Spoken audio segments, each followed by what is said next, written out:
Good morning, everyone. I will call the Cook County Board of Commissioners regular meeting to order on this day, Tuesday, March 24th, 2006, and we'll begin with the pledge.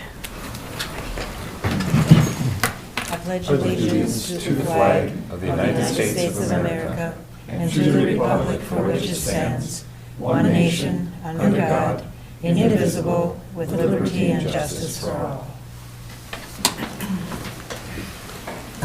Are there any adjustments to the agenda? Madam Chair, I'd like to make a motion to approve the agenda. Support. All in favor? Aye. Opposed, same sign. Motion passes unanimously. At this time, we offer a public comment period for folks to come and share with us some ideas that they have, and I look out in the audience. I don't see anyone that wants to come forward, so we will pass on that. Has any of the commissioners received any comments? No? Okay. All righty, thank you. Moving on to the consent agenda items for approval as a whole. We have claims, the minutes from March 10th, 2026 meetings, and then a ratification of Lake Superior Poplar River Water District Director elections. Does anyone care to pull anything? Commissioner Sullivan? Thank you, Madam Chair. I'd like to pull item C, please. Okay. And if we could deal with that right after voting on the other items, I would appreciate it. And I think former Attorney Hicken would appreciate that as well. Okay. I'll make a motion to approve the consent agenda as amended. Okay. I'll support. All in favor? Aye. Opposed, same sign. So we'll move into the Poplar River Water District elections, and we have Molly on the line. Good morning, Molly.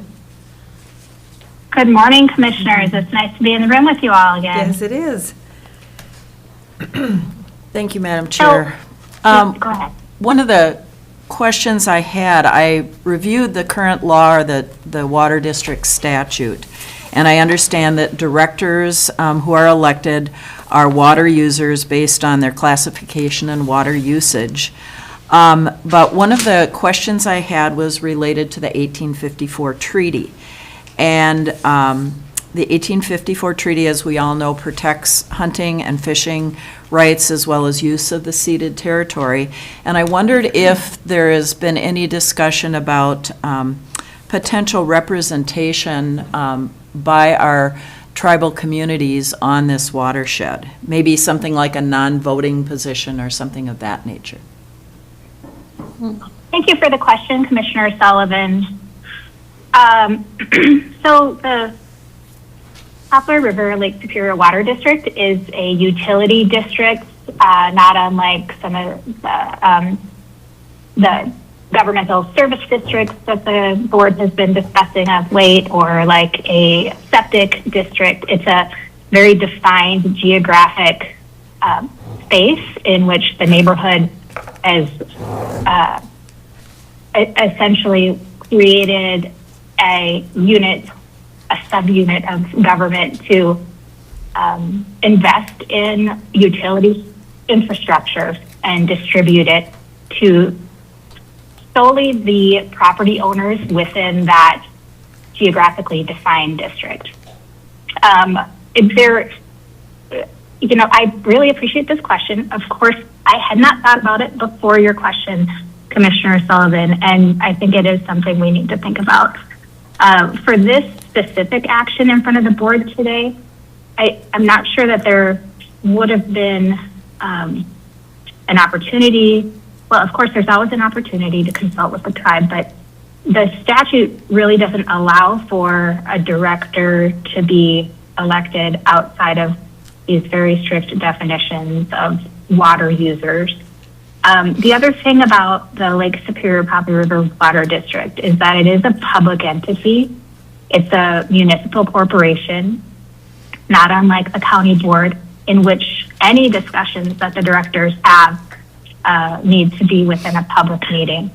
So because we haven't had a public meeting in quite some time, this isn't something we've had the opportunity to discuss. However, we have published notice of a public meeting, and we're going to restart public meetings on a monthly basis beginning on the 31st. And I'll commit to you that I will bring this issue up when we meet on the 31st. Our first priority is to accommodate the request of the municipal golf course that the EDA has to add them into the water infrastructure for irrigation purposes. But we will certainly discuss whether we want to and should include consultation with the tribe for future projects. Well, thank you very much. I appreciate that. And given that, I'd like to make a motion to approve the resolution for the ratification of the Lake Superior Poplar River Watershed Director elections. Support? Any further questions or comments? All in favor? Aye. Opposed, same sign. Motion passes unanimously. Thank you, Molly, for giving that background to us, and we will appreciate your getting together later with the board, with the board of the district, not us. Yeah. Thank you, Chair Sorley and Commissioners. Have a good day. You too. Thank you. On our agenda at 9 a.m., we do have a public hearing. So, and we do have some items here that are going to be longer discussed than the time that we have right now. If you don't mind, Board, I would like to just move ahead, and maybe Brady could just take up his part of our discussion here to amend the credit card policy. Thank you, Madam Chair. So this is a request by the Recorder's Office to have a credit card assigned to their office. They're one of the few that have not taken that step yet. And we've done it for, I think, virtually every other office, as you can see in the policy where they're all listed. And this allows, as it does other departments, it allows them to more easily track their credit card, because they'll get a statement separate for their expenses. And it helps us too, because otherwise, all departments were using the general card, and then in those days when we started, then we would have to pass those bills around department by department and get approval on each one by each department, which slowed it down, and typically we got late fees because somebody wasn't in to approve them. Now we've kind of gone to the limit, and everybody has cards. We've not had any issues with our credit cards to date, but we are going to look at the policy and try to see where we can tighten some things up. But it's helped streamline the use and spending. And our spending is not high on those cards. I think I looked in regard to your question, Commissioner Gamble, about $380,000 a year on those cards. The big items are IT, largely, because they make all their equipment purchases through credit cards, because that's what their vendors require. So, and most of the other use is small items and travel. Mr. Gamble? Yeah, thank you, Madam Chair. Yeah, thank you, Brady, for that information. That's a question I was going to follow up with you, just with the credit card use as a county, that if we have no benefit attached to it, we might look at it. I mean, based upon the number that you gave, if we had a credit card that had a rebate or a cashback basis, some of them are tiered, so you get higher percentage, but minimum of 2% back on anything, that then that $380,000, $400,000 that we'd spend a year, at least it would be a revenue source. So right now, we're using a card that has no benefit other than convenience. Actually, it does. Okay? And what we're using it for is our monthly greet and treat items. That's part of it. Oh, so you are getting, all right. Those are all the those are all the items. Okay, I was unaware of that when I had inquired I didn't about- remember that. I had Okay. to ask Bev, and she said yes. Okay, And we're going to look at what other options. I mean, if we don't want to use it for that, maybe there's a cash true. back. The fact is, it's an opportunity, and Yeah. as long as we're Yeah. using that opportunity, that's, yeah. Thank you. Madam Chair, I'd like to make a motion to amend the credit card policy and to add a card for the recorder's office. Support? Any further questions or comments? All in favor? Aye. Opposed, same sign. Motion passes unanimously. Thank you on that. Well, I think since Neva's here, maybe I'll call Neva up for a discussion on some conditional use permit. Good morning, Madam Chair and Board. What day of the month is it? Let's see. Lost track of time. At our last Planning Commission meeting, we'll just start there. There was one conditional use permit that was heard before the Planning Commission. It was from Martha and Eric Williams. They would like to create a home business on their property off Highway 61 to convert what is a current accessory structure into a hot yoga studio. It'd be kind of like by appointment for clients. It wouldn't really be a walk-in type thing. So home business is a listed conditional use in the single-family residential zone district. We received no written correspondence, actually, we did receive 2 written correspondence during the written comment period and no in-person verbal comments. The written comments expressed concerns about signage and lighting and parking, and the Planning Commission addressed a lot of those topics and placed conditions on the recommended approval. The listed conditions recommended for approval are the same listed in the staff's narrative, as well as the potential findings that the Planning Commission had.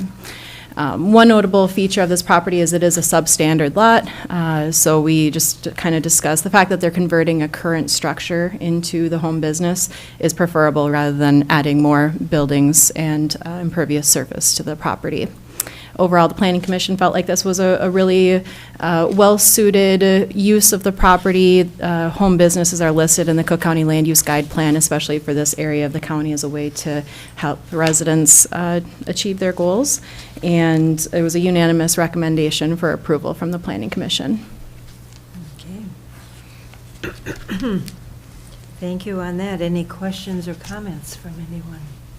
Commissioner Sullivan? Madam Chair, I'd like to make a motion to approve the resolution for the conditional use permit for the home business at 1545 East Highway 61, Zone Single Family Residential within the North Shore Management Zone.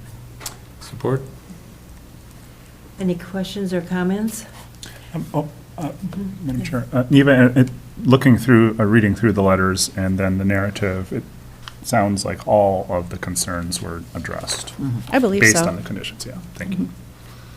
I guess my question would be the hot yoga classes. I'm not sure what that means more than cold. Yeah, that's a great question. One thing I learned through this application process is that hot yoga has very specific HVAC requirements and humidity management for the building. And the applicants have operated this type of business where they lived previously, so they're very familiar with the utilities needed. And so part of the reason for the conditional use permit is it protects that property right as they make the investments to upgrade that building pretty significantly. It sounds like to create that high humidity, high heat. I believe there's health benefits associated with why one would do hot yoga versus cold yoga. I don't think cold yoga is a thing yet. Oh, I think it is now. It's coming. Okay, well, thank you for that. We have a motion and a second. Any further comments or questions? All in favor? Aye. Opposed, same sign. Motion passes unanimously. Thank you. Thank you on that. Thank you. Okay, well, short of doing a little dance, I'm not sure if we want to proceed with the, Superior National, maybe? we will start with the Superior National, and, but understand that at 9 a.m. we'll just take a pause because we have a public hearing. Okay, so you can come forward.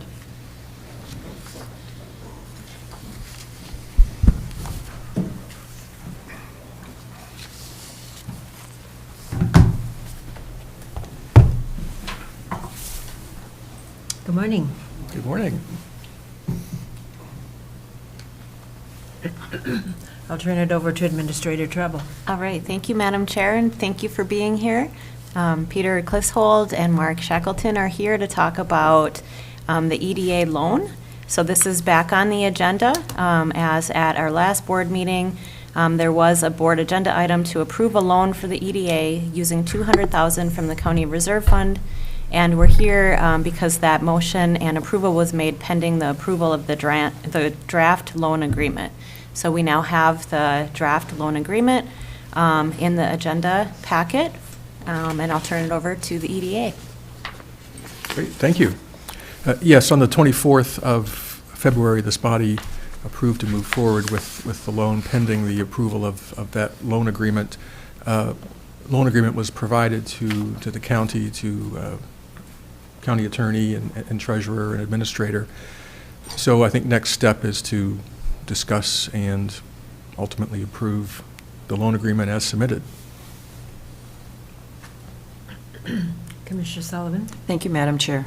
One of the things I really thought a lot about was at what interest rate we should be taking a look at.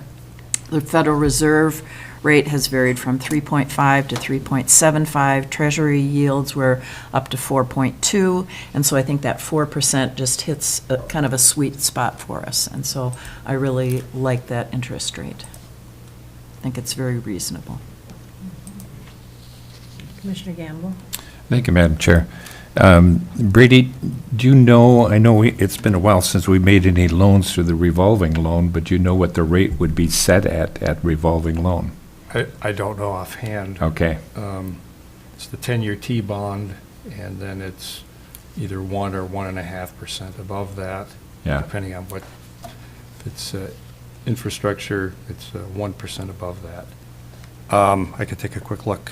Yeah, if you wouldn't mind checking that. The reason I bring that up is that if we are making loans, just consistency, so that if the public were to question why we set it at what rate, we want to be sure that our position is well informed and consistent, so that it doesn't look like we're making decisions that are subjective in nature. I mean, obviously, that is a component of decision-making, but I think the consistency is one element. The other thing that since we had that discussion and the motion was made to proceed with the $200,000 loan coming from our reserve fund is the awareness of the mechanics lien, and I'm not too sure how much you are familiar with that, given there's multiple layers to this. But the questions that I have with that awareness is, and having some discussion on that with our housing authority, that this is more of a leverage thing connected to a punch list. So once you complete a building, you go through, and if you have a punch list, then those that have provided the construction are going to take a look at that list, and there seems to be some pushback and negotiating. So consequently, one player is trying to use the leverage of the contract that says we want things at the level of our expectation for construction, and the other is we want to get paid, and so they file a lien. The reason that's important to understand the context is that if a mechanic's lien is put on a property, and it's something that would demonstrate a certain measure of risk relative to pledging the dollars that come from a payback from an entity, which is our understanding, that if there is a lien, then we would not be in the first position relative to that payback. So the questions that follow for me on that is the total amount of monies that the EDA is owed by Gunflint View, and if a bank is evaluating loan worthiness, they would be looking at, your total assets, and then they'd look at how much you're asking, and there would be a proportion that they'd say we're comfortable with, but it wouldn't be necessarily the total amount. So That was one question, is the request coming from the EDA, the $200,000, equal to the amount that you're anticipating from Conflict View? That's one question. Yeah, the loan is for $200,000, so we would be expecting all of that back from Gunflint View. Okay, so in its entirety, the request is equal to the amount that we're anticipating that'll come, Yes. be paid back. When we're evaluating risk relative to taxpayer dollars, we're looking at this in the context because of the mechanics lien. What's the nature of that lien, and what's the likelihood that things will get resolved and that the lien would be lifted prior to the distribution of the $200,000? And maybe that's something we can't answer. Yeah, keep in mind that the repayment from Gunflint View can occur anytime between September of '26 and September of '27. And so when the mechanics lien gets resolved is difficult for me to project. The owner of Gunflint View is expecting that this might go to arbitration or mediation. This might take some time. I've come to learn a little bit more about mechanics liens than I knew a couple of weeks ago. Although they're not common, they're also arguably not rare. And as you point out, this is tied to a punch list item from the general contractor. What I've also come to learn, it's not a reflection of either the liquidity or the solvency of Gunflint View. They're currently enjoying an occupancy rate of 94%. There's no record of, according to the owner, of bankruptcy, loan default. They're in good standing with the state of Minnesota, with the city of Grand Marais. And they've been quite transparent. In fact, they provided to me a bank statement for the month of February of 2026 from National Bank of Commerce in Superior, Wisconsin. The beginning balance of this account is $477,000. At the end of February, it was $504,000. This is not, of course, a complete financial picture of Gunflint View, but it certainly demonstrates to me a high degree of liquidity. And it, although I have to admit the revealing of the mechanics lien was a little alarming to me as well. The further we dug into this, I think those concerns have been assuaged.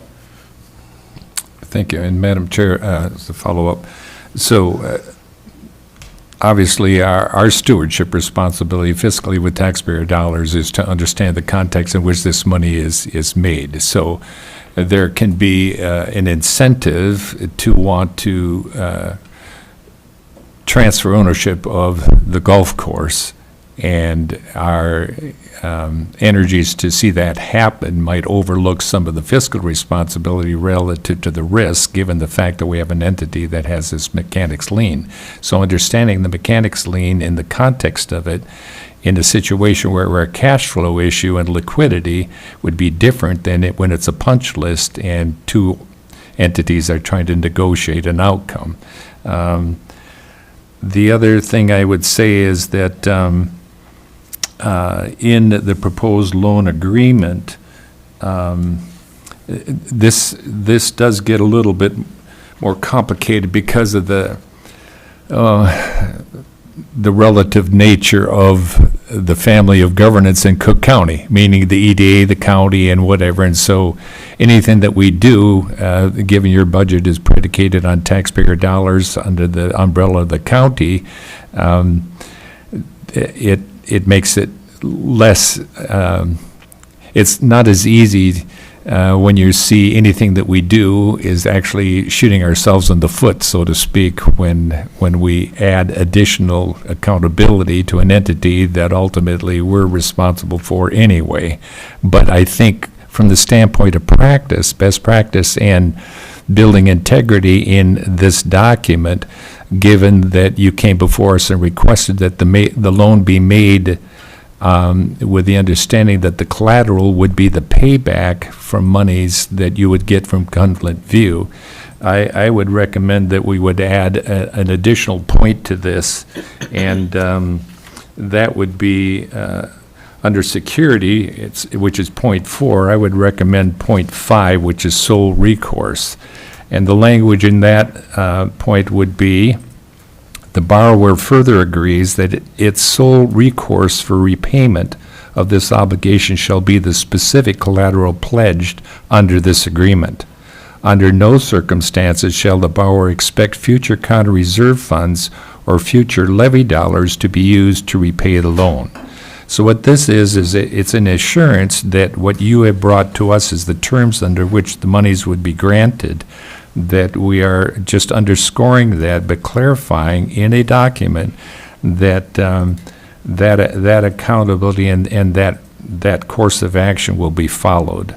This is where I say, understanding that in the context of the fact that you are under the umbrella of the county when budget comes in or whatever, it complicates it, but it is restating back with clarity in the document, an agreement that gets signed, that the intention is to retire this with the collateral as stated by you, with the understanding that we want to protect taxpayers moving forward so that it doesn't fall on them what we anticipated, and in view of some of the issues that are present, that might change.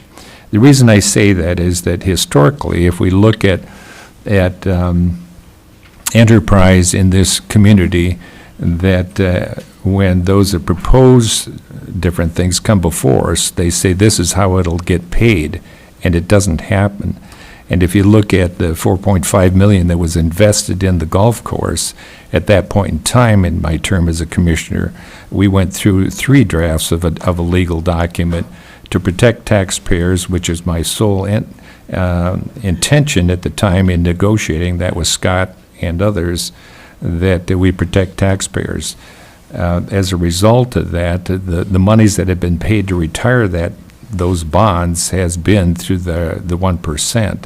And so without that contingency in there, it could very well have come back to taxpayers and say, where are we going to come up with the money? So I'm learning from our experience, and I'm trying to propose that we honor what we say we're doing, and it's reflected in a document to make it very clear. So, Attorney Peterson? Thank you, Madam Chair. I'm going to back up a minute to get to where we're at right now. So, as was already stated, the loan was approved pending review of the actual document, which came in later. As I was reviewing that document, I did go to the recorder's office. That's when the mechanics lien was uncovered. The loan agreement itself is fairly simple, but it does pledge as security. It would be an unperfected security interest, but pledges as security this payment. Now, I think what we're hearing, and I think what the board agreed before, is that this is a sound investment because it likely can be repaid whether or not that payment is made. So whether or not the $200,000 payment is made, because it may come before that. So I think there's a few things as you talk about risk here. The priority of the payment, whether it's a punch list or whether it is liquidity of Gunflint View itself, is not affected by whether it's, I'm trying to say this the right way. The priority of the mechanics lien comes above this $200,000 payment, whether or not it's a punch list or whether it's liquidity of Gunflint View. We're bottom of the list on that. That stated, as the board already agreed, this is, a good investment, and this is the way that you want it to go in order to have this sale go forward of Superior National. Then to your issue as, adding that paragraph 5, I'm not sure I would advise having the board limit where that payment comes from, because you, as the board, can always in the future reject any request for additional levy or additional tax funds. And if you're saying in this document that the sole recourse will be this $200,000 payment, we don't know what's going to happen with that mechanics lien. We don't know whether this payment actually may be made in advance of that payment. So I don't know that the board would want to limit that when the board already has discretion to deny that request in the future. Mr. Gamble? Thank you, Madam Chair, and thank you for your response. I would say that, as I stated, that when the EDA came before us, they came before and said, here's what we would like, and here's what we propose we're going to do to retire that money that you forward out of our reserve fund, the $200,000. We became aware of a mechanics lien relative to the issue of the document, whether it sees the mechanics lien or not. It's still, as a bank, if I were a financial institution, I would be evaluating risk. And when you have a mechanics lien, basically mechanics lien, which is mean that we're in the last position. That is significant. That's significant when you're looking at that. We've been in other financial situations where Brady has explained to us our position on these, and we have to take that into consideration when we make a decision. Making a significant loan to an organization that intends to repay it with funds generated from an entity holding a mechanics lien on the property is exceptionally risky, and in many scenarios considered a high-risk subordinated or unsecured position. So we're looking at it. What does matter is in our discussion saying that if it's a punch list as opposed to liquidity, that's a significant thing to be aware of in evaluating risk. So I am saying that it should be an agreement. Any document that is a binding agreement should stipulate clearly what intention is so that both parties know. And I've said many times in position as a commissioner that at the point of negotiating what the relationship will be, that is a respectful time to be clear on intention. And if we don't do that, this county has been burned many times because we want something and we don't define the basis under which we get that something, and it falls back on usually levy. So I'm just saying in a discussion that I think underscoring that the intention is in our evaluation and looking at the context of the mechanics lien is we still think that this is viable because that mechanics lien is tied to a punch list. And we look at the liquidity and we see financially, if I'm evaluating that I don't think that the likelihood we wouldn't get that $200,000 is going to happen, but I still want it clear that if for whatever reason, because there have been a lot of for whatever reasons that have changed the dynamics of what happens, that we underscore the intention in this. What I have said up front is it gets complicated because it's an entity that's under our umbrella. But I think for the community, we want to know that this decision and this agreement is going to be defined clearly so that taxpayers don't say, oh, here we go again. Well, and maybe the response is just, I think it's just semantics at this point. So rather than saying your sole recourse will be through this $200,000 payment that is due to the EDA, we can just have an agreement maybe, or the proposal would be you agree not to come back in the future and ask for levy dollars in this. That way we're not limiting where those funds come from if we're able to get paid sooner. I would agree with that. In other words, the sole recourse, it just you know how it is. Contracts get interpreted. And so we say if we're just saying that they're telling us that we're going to pay this back with this funding source. And we're just saying, okay, we agree with that. We're evaluating risk relative to that. And we're saying we will affirm that in the document that says this is the case. We sit in a position that should Gunflint View choose to pay in a lump sum that we've identified in here, that payment will be made. So that the EDA doesn't say, well, gee, we got this money, we don't have to pay it till 2027, so let's just, and then find out they use it on something else. So we've got language in there that protects that because we're saying, should you get it all at once, you would retire this debt. And I'm just saying that maybe that language should not be a sole recourse in nature, but it should be something that it is understood that repayment will come from the collateral. We're not limiting other avenues, but in it is under no circumstance shall the borrower, relative to, if it said that, and we're not limiting their ability to pay back. If somebody says, hey, we want to give you a lot of money, and they choose to use that, we don't want to limit that. So I would agree through the discussion that sole recourse, we don't want to limit their methods, but it certainly under no circumstances should be tied back to tax dollars. Right, and I would defer to the EDA on the acceptability of that language to them, but I think that is far less limiting to the board and to the county. Yeah. If I may, on that point, and it's a good point, Section 3, payment terms, B, actually, I think already speaks to that, and maybe to people's satisfaction or not. In any case, if a revised loan agreement that reflects these discussions can be sent to us, we can make sure our council's across it, and I think we can get there. I would take a while, so I don't know if you want me to. I'll just keep going. We're in a Okay. discussion, I don't want to Sorry, disrupt. everyone, we're late, but many things. The EDA is saying, trust us. We've been here before. A punch list is not just minor things necessarily.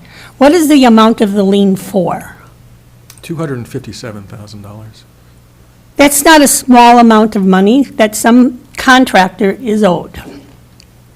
And they're talking about going to arbitration or mediation or something like that. So a lien is not something that a contractor puts on when they don't get paid within the 2 weeks or the month or whatever the original agreement was. So there's something going on here. And that that was not disclosed to whomever should have oversight of the View's finances, that it took our attorney to find it, that's not a real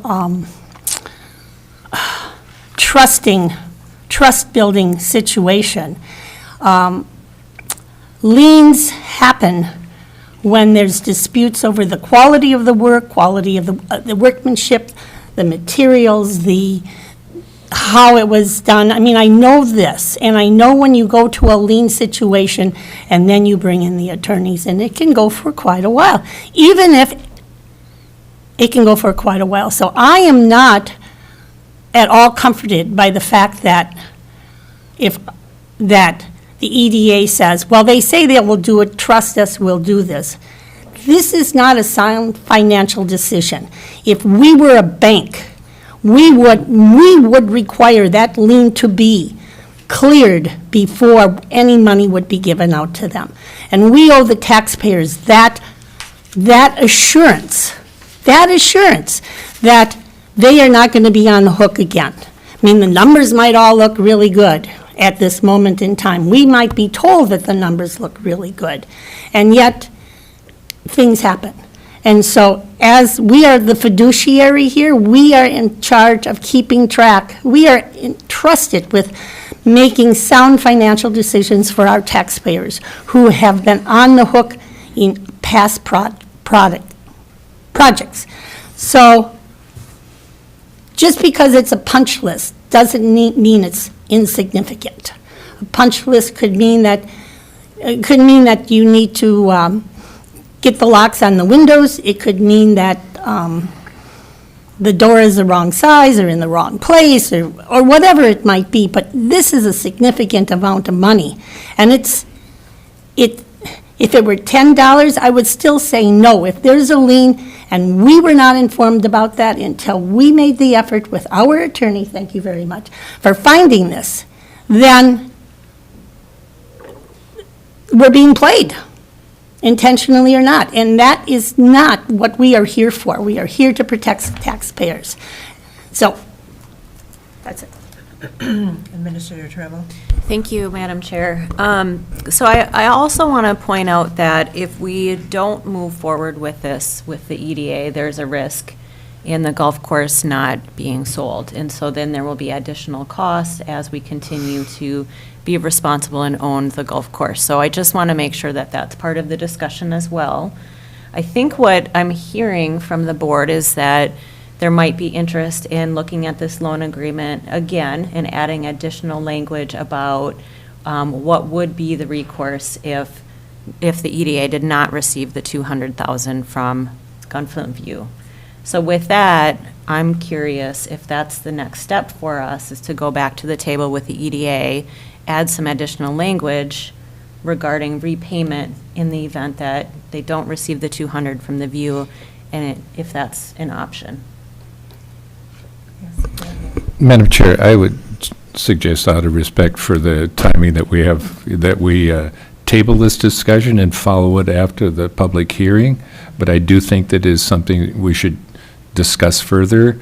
And I have some questions, but again, out of respect of our timing, I say we table this discussion until after our public hearing. And Attorney Peterson, would you be able to help us with some language? Yes, Madam Chair. Okay. So at this moment, we're going to pause and have our public hearing, which is on classifying tax forfeited lands. The assessor, Bob Thompson, has listed some properties here, and it's just a matter of looking them over and see if there's any action, classification, reclass to these parcels. Good morning. Good morning. Thank you, Madam Chair and the Commissioners. So today we are doing a classification meeting. This is not your property tax classification. This is a classification of tax forfeited lands. The first step in offering lands for sale, there are a couple of other resolutions in the agenda item. One for the property in Tofty, which the EDA has requested for an affordable housing project. HRA, not EDA. And then there are two properties that are in the list for the classification that I will be asking the board to authorize the auditor to sell or offer for sale to only adjacent property owners, because they are substandard lots that don't meet the requirements for building. So I don't know, we can dive right in. I attached information in here for the public to review these parcels that are going to be classified today.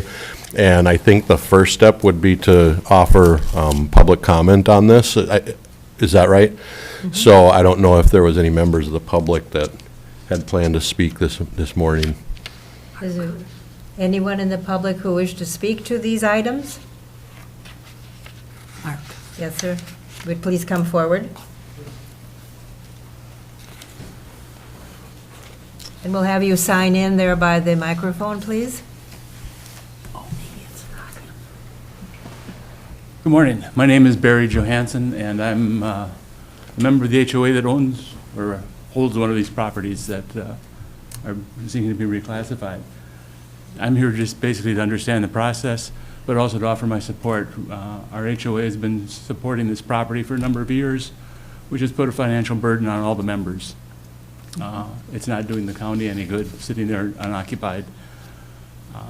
And we're a relatively small group. There's an 11-member association. Our basic purpose is to keep the road open. So the loss of one lot really did have a large impact on the rest of our membership. So I'm here to support the change in the sale of that piece of property. And did you sign in there? Thank you. Mm-hmm. Thank you for coming and supporting it. That's great. Okay. Go ahead. All right. So that property, I believe, is the one in Tofty on the Laveau Ridge? Yes. Okay. And there is a lien filed against that property for unpaid HOA dues that would come out of our disbursement of when this property is sold. The county is allowed to keep up to 25% to cover the unpaid taxes, penalties, and interest and things like this. So I'll have Brady look into that and get the up-to-date numbers after this meeting if everything goes through. But the first order of business is the classification piece of this. Unless there's any questions from the board, this is rather routine in other counties. They typically do this shortly after the forfeiture. In Cook County, we don't get a whole lot of forfeitures, and we've had kind of a little bit of a inventory building up. But this is going to be at least my first classification meeting to start and process these tax forfeit inventory parcels that we have. I do know a number of parcels were classified back in like 2019 with the previous land commissioner, Lisa Kerr, but we are just going through to cross our Ts and dot our Is to make sure that we've got these classified as non-conservation before bringing them to auction or sale. The resolution for the classification is the 21st page of what I had attached. It starts off at the top, classification of tax forfeit lands in Cook County. So this lists the 7 parcels that we're asking to classify as non-conservation today. Okay. Questions or comments for Bob?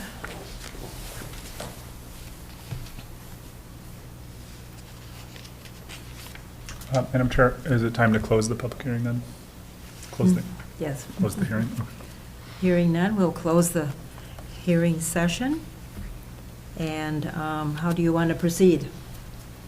Commissioner Sullivan? Madam Chair, I'd like to make a motion to approve the resolution to make these parcels non-conservation. Support. Commissioner Gamble? Yeah, thank you, Madam Chair.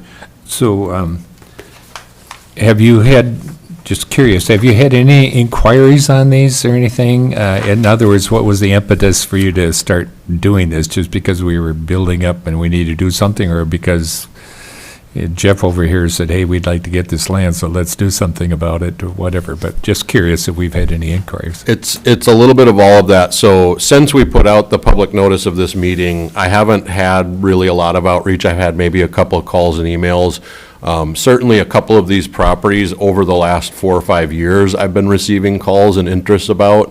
You know, these parcels have high potential for development. There's not a lot of land available in Cook County. So there's been the occasional person reaching out to either me or Brady and asking, you know, when is the county going to do something with that? I have kind of been asked by the board over the last few years to try and get this ball rolling. And this first group includes 6 parcels that are part of the Tyler settlement. That's the class action settlement for tax forfeitures in Hennepin County. So 6 of them fall under that category, where these parcels we have to make a good faith effort to sell. And you know, the funds, the revenues that are received in those sales are directed 75% to the Minnesota Management and Budget Office to pay out that class action settlement, and the other remaining funds we can use to make the county whole on unpaid taxes, penalties, and interest. There's one parcel in here that actually forfeited prior to Tyler, and that parcel is one that I was able to go through, and, you know, it didn't meet the highway department's needs. It didn't meet the needs that, you know, I spoke with Even Land Services about, you know, what zoning districts they're looking for that residential overlay district. And this one doesn't have any question about it. It has access. It's a 20-acre parcel, so it's in a zoning district where it couldn't be subdivided out.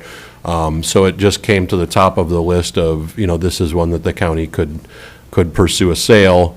And the revenues for this one are allocated differently. These are allocated under the 28208, which that's the tax forfeit apportionment that goes to, you know, city, county, state, or not state, city and county and school.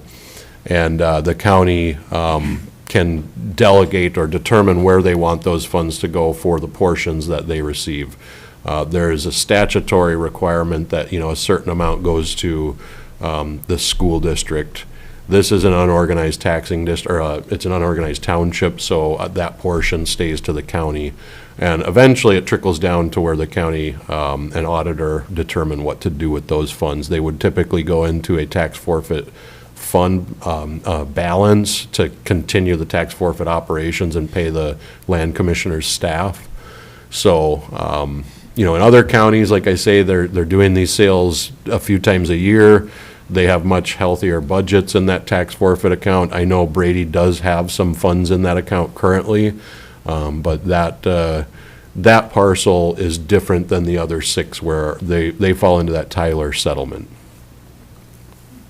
Continue. Yeah, thank you, Madam Chair. Thank you, Bob, for that. Brady's referenced that in our budget discussions, some monies that are in that fund.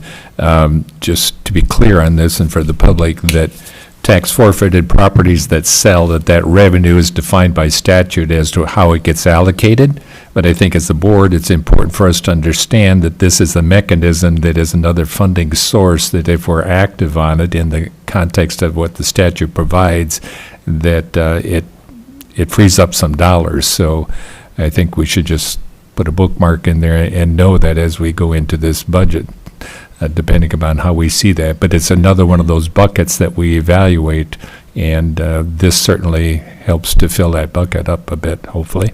So thank you. So we have a motion and a second. Any further discussion? Thank you for your work on it. Yes, thank you. All in favor? Aye. Opposed, same sign. Motion passes unanimously. All right, thank you, Madam Chair. And I do expect to bring more groups of parcels. You know, we'll go through these checklists with the other departments in the county, and if it comes to the point where they look like the best option for them is getting them sold and put it back into the tax rolls, we'll bring them through in groups of, 6 to 10, something like that. So next, I have the request from the HRA for the parcel in Tofty. This is adjacent to the Birch Grove existing project, and I don't know if Jeff has anything to. The only thing I would add is that I do have a letter here of support from the Tofty Township itself for the acquisition of this property for additional housing in that Birch Grove School neighborhood. I think when we look at our housing study that we did back in 2022, it shows that we still need to have a relatively large number of single-family homes to keep up with what the needs are for Cook County for workforce housing and the demand for housing in our communities across the county.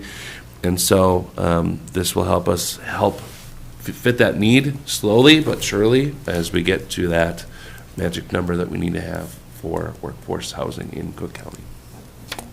So I have a question in terms of how you get the word out again about the property being available. Yeah, so we are deliberating what we're going to do right now. I had some preliminary conversations with Jeff Corey last week when I was down at the Capitol for St. Louis County Days, and Cook County and Lake County Days as well. And, there's some potential for this to become a land trust and to provide some opportunity for some relatively lower housing purchase pricing, and which I think would be attractive for this area as well. And then there's some other opportunities too. We could do a request for proposals and see what we gather for interested developers who are interested in building.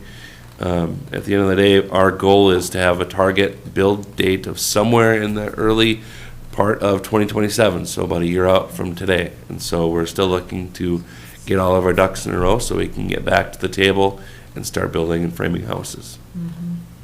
It's a beautiful piece of land right behind the school, walkable to everything in Tofty, so, good luck and pursue it again. Thank you. Commissioner Gamble. Thank you, Madam Chair. It would be interesting to know, and we've had some of this demographic information come before, the board as well as through the HRA, but when we're talking about housing, it is who is looking for housing. And the categories that I think we can look at are, if we saw that our population was increasing significantly, then it would be because more people are moving here and we need housing for people to move here. We have seen some testimonial relative to the school and maybe the hospital and others where, because we have housing now, we're filling positions. So there is that new, influx of individuals, but that's minimal. I think in Cook County, given the fact we're second of the 87 counties within the state as to our retirement age population, there are many people that are downsizing from what they have lived in that are looking for housing that is appropriate for where they are in life. And that's a big market. The other would be the second home population, and that's a completely different type of construction. So when we look at those different categories, I think we're trying to position ourselves in something, again, that is, we don't use the word affordable anymore, we say obtainable, which, whatever that means, but I think that's important to understand when we are moving forward in recommending certain kinds of housing. Our overlay was something to create affordability because of economies of scale. But I think when it came to the Bluff decision to try to protect that acreage up in the Bluff, the concern there was second home. And so when we're making this decision, it certainly is part of the discussion out of the HRA is who's our target audience and where's our real need exists, so. Yeah. Good points. Okay. Madam Chair, I'd like to make a motion to request for the state conveyance of federal land exchange lands held in trust for Cook County and other local taxing districts. Support? Any further questions or comments? All in favor? Aye. Opposed, same sign. Motion passes unanimously. Thank you on that. All right, thank you, Madam Chair and Commissioners. And then last resolution that I have on the agenda here is the last 2 pages. This is simply a request to authorize the auditor to pursue those adjacent owner sales for the 2 parcels that are substandard and inaccessible. The statute is 28201 subdivision 7A, and even though these parcels do fall into the Tyler settlement period, when they are substandard lots, the settlement carved out an option to, just so that the county doesn't create headaches for itself and the Land Services Office by selling a substandard parcel. Okay. Make a motion to authorize Cook County Auditor to pursue adjacent landowner sales under Minnesota 282.01 subdivision 7A. Support? Okay, any further questions or comments? All in favor? Aye. Opposed, same sign. Motion passed unanimously. There again, thanks for all your work. Thank you all. Yep. Thank you. Yeah, Thank we you. do. So we're going to go back and resume our discussion on the sale of Superior National. We kind of ended the discussion with maybe perhaps having a different language to it, and Attorney Peterson said she would work on that. Commissioner Gamble? Thank you, Madam Chair. Yeah, I would just say in regard to that, revisiting the agreement, that if a bank were to make this loan under these circumstances, it would be considered a high-risk transaction that would require intense underwriting and specific protective measures such as verifying the validity of the mechanic's lien and obtaining a subordination agreement. The transaction is complex because it involves a clouded title, and the property that is the source of repayment funds already has a legal claim against it. So I think in the context of that,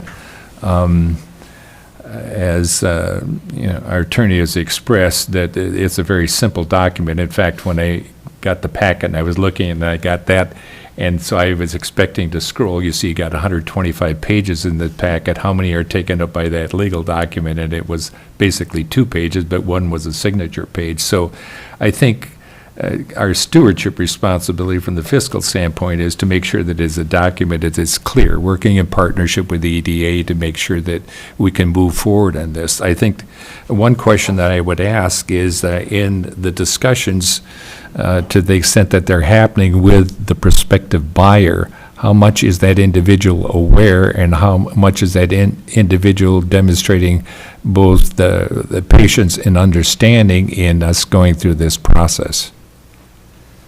Yeah, Brady and his team have been, in my view, remarkably patient to date.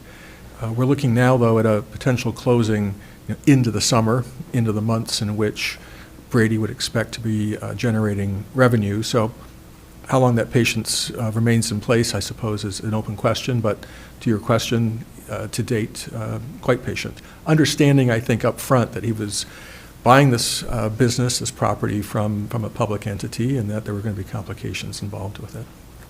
Okay. And I just wanted to clarify for the public, a mechanic's lien, often when a contractor signs to do work for somebody, their contract with the owner lays out the payment schedule, and there will be a retainage at the end of 3%, 5%, 10%, that until the owner reviews and assesses all of the workmanship done, those last funds are not released. And so it's not that door handles were wrong and they're holding back that amount of money. It's just that all of the other work was done, but the contractor will not be getting that final percentage. So that's where the lien, why the lien amount would be so large, significant, which doesn't, it's the same thing. If we were a bank, we would not approve this loan with a lien on it. Commissioner Gamble? Thank you, Madam Chair. So if you were to walk into a financial institution and request this money, depending upon the relationship and the history with that financial institution, you would work together to try to find out how you can make this happen with them balancing their fiscal responsibility and you getting your money. The other issue that we have here that we're aware of is that we have this we're trying to pick a term that to be kind here, but we have this entity that has drained financially. You look at if we back in 2017, whatever, you invested $4.5 million, and here we're selling something for less than half of that for all the monies that have gone into that. So all those component parts, this decision needs to be made with an awareness, and I think before we leave this discussion, it should be clear to our attorney then just exactly what we want to do that would change the language in this regard. I think that in our initial discussion, when you brought this before us, I was trying to, and I didn't do a very good job of saying that, is there something that in the escrow that could be done, knowing that you've got a buyer that wants to buy, if money is set aside that could be assigned to try to bring up to compliance those issues that needed to be brought up, and then that would be reduced from the final sale.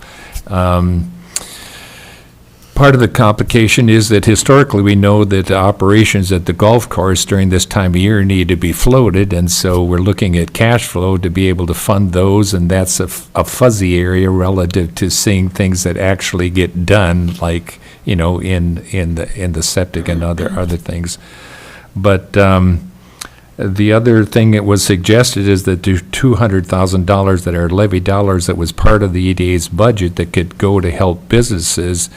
If we said that we want to try to mitigate some of the risk by taking a portion and buying down that obligation, if in fact the risk relative to Gunflint View dollars pledged, that we would reduce that risk. This is much like a bank would be having this discussion saying, if you could do this and do this, that we would be more comfortable moving forward, and then we would give you the money kind of thing. So I'm thinking we're having that discussion just to understand how do we measure risk, and how do we be fiscally responsible here, and what is the language we want to include to be sure that we're clear on expectation moving forward.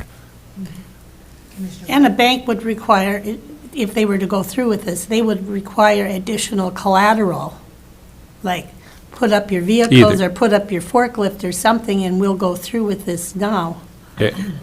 Or they would say that either ask for less, because we're trying to balance our risk. So that's why I'm saying if there's other ways to reduce the ask, because we have other mechanisms, but and the intent isn't to encumber the process. The intent is to make sure that we're being good stewards of what's entrusted to us. So how do we get this done following best practices and minimizing risk and demonstrating to the public that they put us in a position to make decisions that are well-informed, and we're trying to do that. So what I'm hearing is that we would table this, and Attorney Peterson would come up with a language that would be agreeable, which then wouldn't be before the board until April 14th. Yes. Madam Chair, I just want to be clear too that when we have that discussion, what I'm able to do in the confines of the situation that we're actually in is to clarify some of the payments and some of the expectations going forward, but I can't actually mitigate the risk is the risk, and it exists, and I can't conceive of any situation where heft would subordinate their mechanics lien to any payment that is due to us. The actual payment due to the EDA is not a secured payment, so it's not anything that we can attach to. We haven't asked for personal guarantees or personal notes on this loan, anything like that. So the risk exists in and of itself, but what I can do is work with language to clarify how that payment will be made and what requests will not come before the board on behalf of the EDA in the future. Yeah, thank you, Madam Chair, thank you. Yes, I think communications, because we're trying to clarify and not make assumptions, and so in the communications that we're asking relative to that mechanics lien, it says, why is this mechanic lien there? Because it showed up. And then we understand it's because it's a punch list, and we're going back and forth. Now it's going to go to mediation, supposedly. And so we need to just get the information that helps to inform the degree of risk. And in the discussion as to the point that I was putting in there, that we're trying not to let this come back on the back of the taxpayer, that we want language in there that is clear that this is the case, which means that what informs your recommendation and ask to us is well positioned, so that we're trying to, like I say, reduce risk. And oftentimes, we have things come before us, and we ask questions, and those questions haven't been answered, and we're saying, well, that's sort of fundamental to us making a decision whether we're going to allocate the dollars. So anything that we can do that refines the information that we have moving forward with the intent of minimizing risk, assuring payment, and getting the golf course sold and appeasing the buyer, see what we can do in that regard. Whatever we can answer for you specifically now, from my standpoint, I would like to have more clarity on where we're at. For instance, if it's going to a mediation, has there been a date set? And what's, based upon our experience, what do we think we know as to the outcome? It's obvious that it's not a cash flow issue, and that they're trying to do, for appearance's sake, something to delay the realities. It's just an issue of wanting to make sure that the contractors are providing what, in fact, expectation for paying the dollars were. And they aren't going to make their final payment until those things are brought up to speed. So to the degree that that's doable or not, I think it'd be good to see whatever we can find out in that regard. Commissioner White? And since EDA believes this is not an issue, the EDA, they have $200,000. When the money comes from the view, as it will, then the EDA could repay themselves. And meanwhile, $200,000 will finish out the deal for the property sale. If indeed it's not a risk, then EDA has the money. The EDA has the money because... We gave them $200,000. Well, yeah, but part of that's pledged, and this is why I'm saying if you can buy down the request, that if the $200,000 that was in your budget to help businesses, if some of that's pledged, then it's like, well, we've already made a commitment in that regard. But let's just say that there's $100,000 there that we still have that is levy dollars. If that $100,000 paid down the risk, then the $200,000 that you're expecting from Gunflint View, really, we only need to get half of that to settle your ask. So that's why I'm saying looking at ways that mitigate risk and still try to be empathetic to all of the things that are going on in decision-making, but... Well, because we definitely want to sell that golf course. Yeah, there's no question that we want to, but we don't want to be foolish and irresponsible in selling it and finding out, oh my goodness, we should ask this question. Commissioner Gamble, currently, our need is 155. As of just yesterday when I looked at the cash flow issue. So we are going to need $155,000 before close. So that's where we're at right now. Can you say that last part, that we are going to? We're going to need about $155,000 right now. As I looked at it yesterday, that's what our need's going to be at close. Yeah. So when you came to us initially, you know, on the things that needed to be brought up for compliance, we were projecting a cost that was $150,000 of actual. Well, That was to be safe. Right, I'm talking the cash flow needs for the golf course to get us to the date of closing. And right now, it looks like we need 155 is what we need. That's irregardless of the $90,000 shortage we're gonna have at close.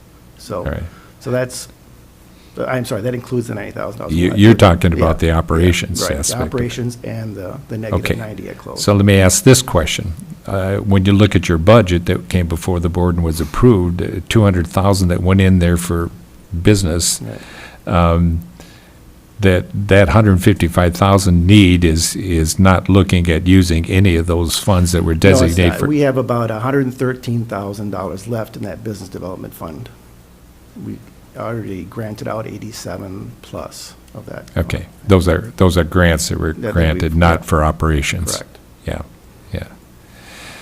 Well, one thing I would say, because you came in and when you put the whole budget before us, the request for the 200,000, you had budgeted those two things at 150% of what you anticipated. If we know clearly what needs to be done, and we have a quote, and given where we're at right now and things are thawing theoretically, and we'd have a quote that was set, that isn't going to fluctuate, and then you have a little 10% whatever contingency, maybe we could get a quote that would be more finite so that that additional 50%, it would get that dollar down. You understand what I'm saying? Yeah, I was looking into that earlier, too. Mike, who's managing the golf course for us right now and is kind of the lead person on those costs, let me know that yesterday, they're looking at $175,000 for the irrigation question, possibly more. We had budgeted $230,000, that's in the escrow account, so that's the 50% increase. So there's a chance, you know, that it comes under the $230,000, right? But we're not going to know that for another month, 6 weeks, and then the septic system is not really going to be looked at until the ground thaws, so we're not going to have that number either. Yeah. Before close. Yeah. I mean, it'd be helpful if possible. It would be helpful. And It would be helpful if we had refined numbers moving, you know, as close as we might have a are. better number in about a week. He's going down to Duluth to meet with the engineering person in the next couple of days, so maybe there's a better number coming back. Yeah. So when we come back on this with what we discussed, if we can answer any of those questions or whatever, just again. We'll have two better numbers. We'll have a better number on cash flow next week, and we'll have a better number probably on the irrigation costs. Yeah. So are you comfortable coming back to the board with? It looks like that's what we're doing. Yeah. I mean, understanding, you know, Right, whatever, right, when we get right. more snow and whatever, who knows? But I think, given this conversation, we don't want to come back to the next meeting and not moved any. I would, yes, I'd rather there be conclusion, yes. Yeah, yeah, thank you. Including on the agreement itself, we should be able to utilize that time to draft changes, have the EDA's council review those changes. We can get to one voice to the next meeting in addition to these business discussions. Thank you, appreciate the conversation. Attorney Peterson? Thank you, Madam Chair. Just my question is what that does to your timeline, looking at that April 14th date. Well, I think the right of first refusal is already kicked off, so we're waiting for that. I don't know if this. And that could be between 90 days and something less than 90 days. Following that, we've got 60 days to close. So that gives it could be So not a 60 need for a special to meeting. 150 days. Doesn't seem to me like a special No, I meeting. mean, No. we have enough cash to keep the golf course going until about the first week or so of May, is when we're gonna need Thank you. money. Commissioner Gamble? Thank you, Madam Chair. So I would make a motion that we table this issue and that we would get additional information from the EDA and that our attorney would revisit the agreement based upon our discussion. Okay, I'll second that. Any further comments or questions? Commissioner Mills? Yeah, when I saw this item in the agenda, and just, I'm sorry I didn't coordinate more with you, Peter, but I reached out because I had similar questions about what's going on here. And so I reached out to both Jeff Brand of the HRA, and this wasn't his project, but thought he might have some insight. And he said, yes, indeed, this is not a clean record, or there's a lien there. It's not clean. I also reached out to Jason Hale, whose project this was, and he is still working with the developer on other projects down the shore. So you can take that as suspicion with conflict of interest, or just reassurance that he believes the developer is worth working with. He said that currently they have a construction loan. They need to refinance to have a regular mortgage. It's going to be valued much higher than, I think, 10 million, or I can't remember the number. Similar numbers with what's in the bank. He is very comfortable with that. They also have set aside dollars for this lien, just in case. He said the risk is there, but you can't get any closer to zero in his opinion, because the issue between the GC, the general contractor, and the owner is that the general contractor is asking for payment, and they said, okay, show us the invoices, and there are no invoices. And so his understanding is it's going to go to mediation and be boop, boop, done. There's no case here. So that I thought was very comforting, and so the risk does exist, and I appreciate the discussion and looking into it, because absolutely we want to understand what we're facing here, but the fact that it's almost unsubstantiated makes me think, like, whatever. Not too worried about it, but also the fact it's 94% occupancy is really great. And it was also worth noting the owner is they won't be working with this GC again, general contractor again, and also local contractors had issue with the general contractor. So it's a pretty, I think, strong case for the owner. And yeah, but I think if there needs to be clarity on what the payment terms are or the security, I'm fine with that, as long as it doesn't stop or hold up the process, which doesn't sound like it. It's possible if the right of first refusal is quick, then that could hold the thing up. Then we'll need to close in 60 days. Right. And those funds would need to be put into escrow at closing. Yeah. So I thought it might be useful just for us, and we've spent maybe enough time on this, but I thought it might be useful for us just to walk through some of the scenarios. What's the worst case scenario? What's what's the most likely scenario, and what's the best scenario, and just see what that looked like. I guess I don't have enough perspective to know what the worst case scenario is, but I just thought it might be a good exercise for the board to think that through. Well, thank you for looking the background and all of that information, too. We need to reach out and, as they say, dig around. Yeah. And find anything that would be helpful or things to seriously consider.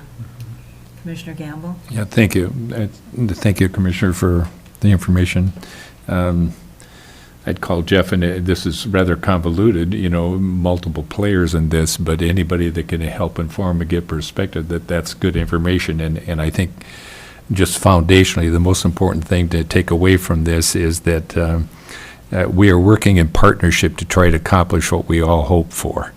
And sometimes that's a complicated process, but we have to revisit why we're doing what we're doing, and we're cultivating relationships we hope that are are stronger and equipped to do difficult things because we're willing to wrestle with things.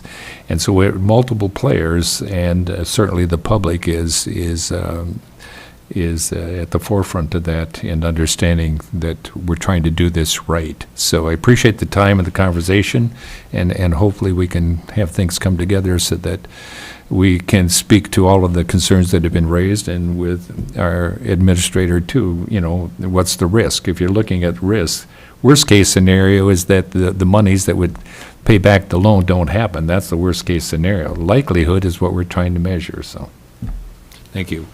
Administrator Travel? Thank you, Madam Chair. I would just add that we do have a work session scheduled for April 3rd.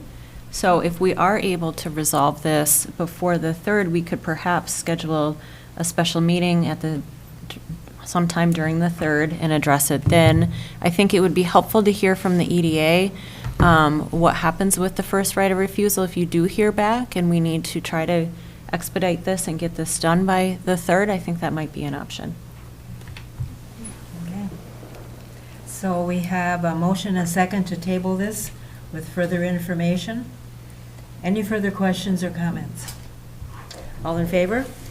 Aye. Opposed, same sign. Motion passes unanimously. Thank you for your work now, and we'll work together in the future. Okay. So we're going to shift gears and talk about a Otis culvert replacement. And before you sit down, Robbie, I have a constituent letter to you. Oh, should I? Yeah, you can come and get it. You're up may and approach easier than I am. Yeah, Usually you're here early in the morning, but it's like, Ah. okay, now I have to nab him. yeah, guys got me jumping all over the county this morning, so. Oh, thank you. Yes, so in front of you, and these are the same they're the same bonding things we've talked about in the past with bridge replacements. This is a very similar agreement to the ones that MnDOT sends us. And so this summer, we're going to be replacing a box culvert. We're going to be installing a box culvert. We're going to be replacing an existing undersized culvert across Otis Creek. So that's part of our Arrowhead Trail project that we recently awarded few weeks ago, I think, at this point in time. And so this bonding, we ended up being able to secure bonding for it, which is great. So it's about half of the cost of the box culvert itself. So it's a little over $170,000. And so then the item in front of you is hopefully approving the agreement and passing a resolution to accept that money. Does anybody have any questions? Any questions or comments? It's well laid out here. Thank you. I'll make a motion to approve the agreement to accept the bridge bond replacement program grant funds. Support. I have a motion and a second. Any further questions or comments? All in favor? Aye. Opposed, same sign. Motion passes unanimously. Thank you very much. Thanks, Robbie. So next, we're going to have a technology use and retention policy, a little update on that.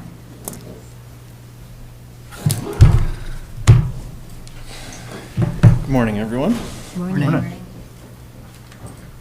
Madam Chair, Commissioners, today we have 3 separate policies for you to consider for approval. They are the mobile device policy, the acceptable use policy, and a data retention policy.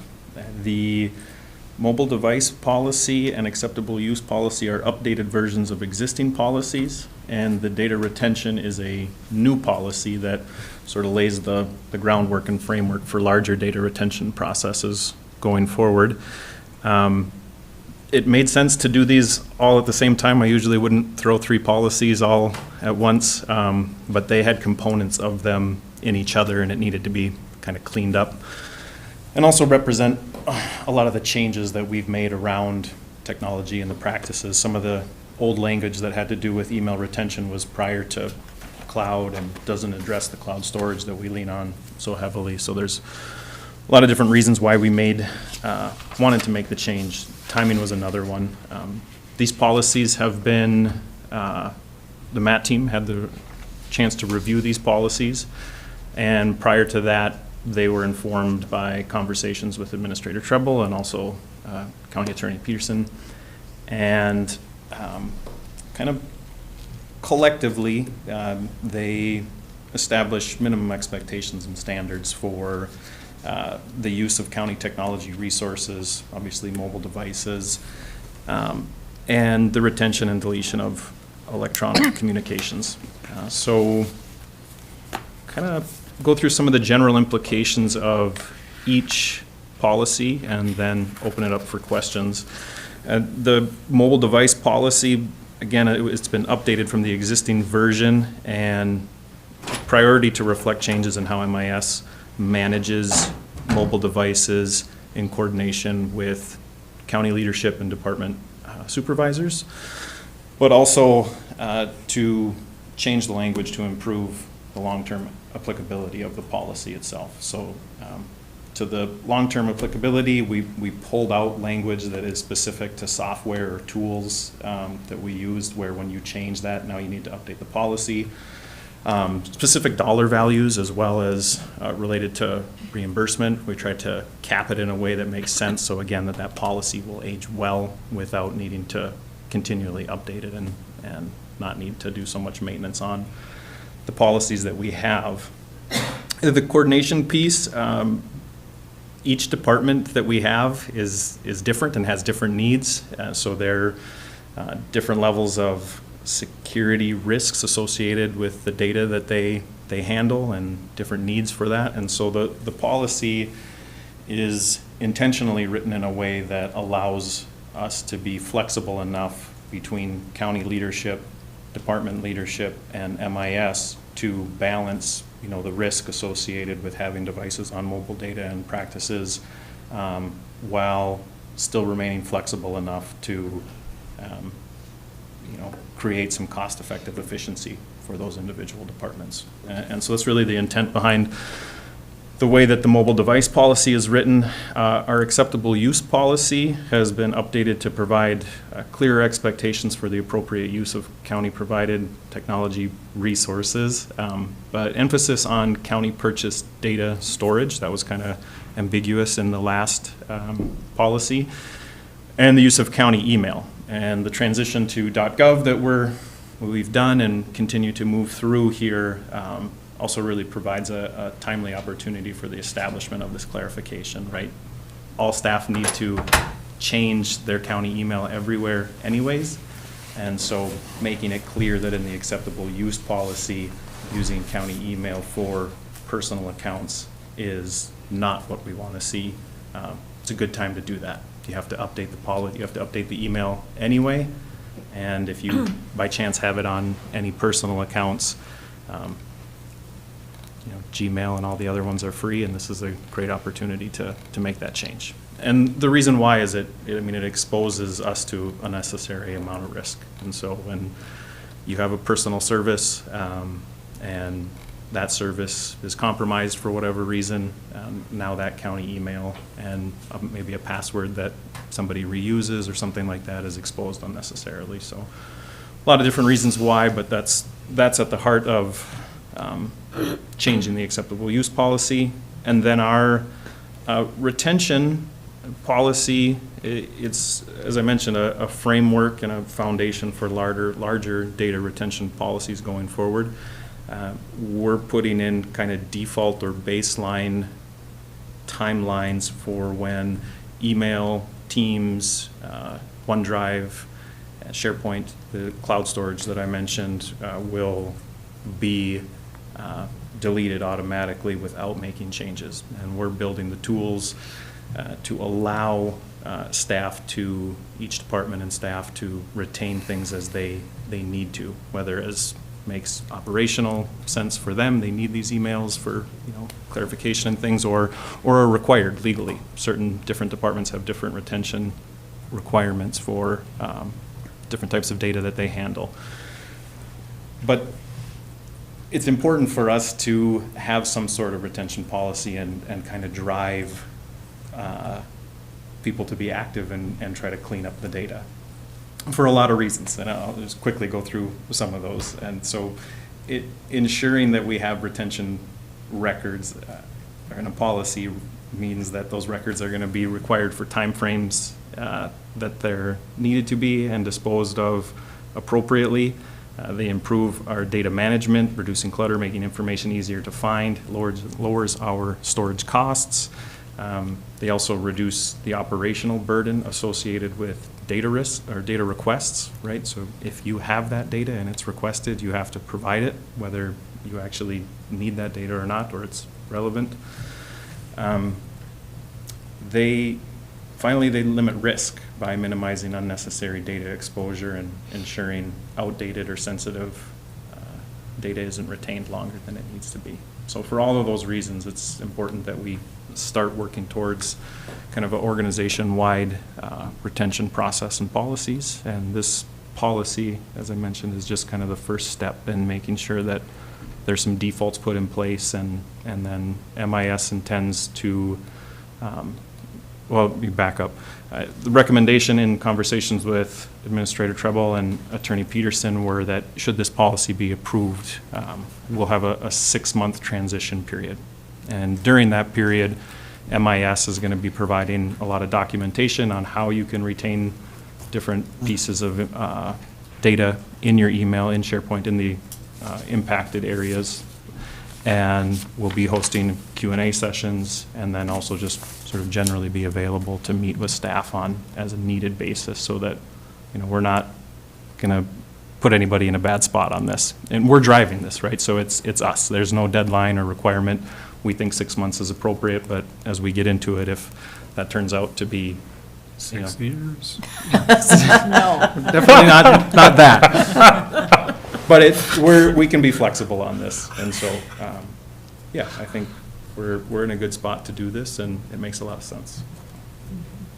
Administrator Treble. Thank you, Madam Chair, and thank you, Rowan. The only thing that I would add is, in regards to the retention policy, just to make sure that the board is aware, this is a best practice for counties, is to ensure that you have a retention policy. So I'm excited that we're at this place of moving forward with bringing this before you.